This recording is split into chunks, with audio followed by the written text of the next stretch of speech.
CM Chandrababu Lokesh కలిసి తనపై కక్ష కట్టి అక్రమంగా కేసులు పెడుతున్నారని జోగి రమేష్ ఆరోపించారు. అయితే జోగి రమేష్ లాంటి వ్యక్తి గురించి ఆలోచించే సమయం చంద్రబాబుకు లోకేష్కు లేదని, వారు రాష్ట్ర అభివృద్ధి కోసమే ఆలోచిస్తారని బుద్ధా వెంకన్న కౌంటర్ ఇచ్చారు. ఆయన అరెస్టు విషయంలో తమకు ఎలాంటి సంబంధం లేదన్నారు. ఇది దుర్మార్గమైన చర్య.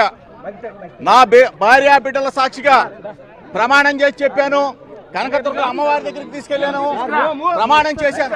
అయినా చంద్రబాబు నాయుడు రాక్షస ఆనందం తీరలేదు. ఇది జోగి రమేష్ అరెస్టు ప్రభుత్వానికి ఎటువంటి సంబంధం లేదు.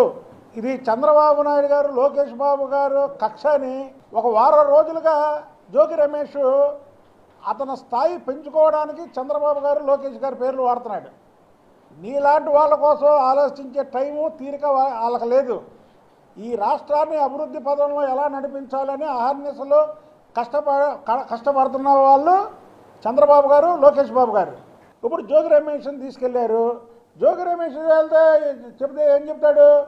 రేపో మాపో ఇంకొక దొంగ ఉన్నాడు జగన్మోహన్ రెడ్డి, ఆయన చేపించాడు అంటాడు. ఇది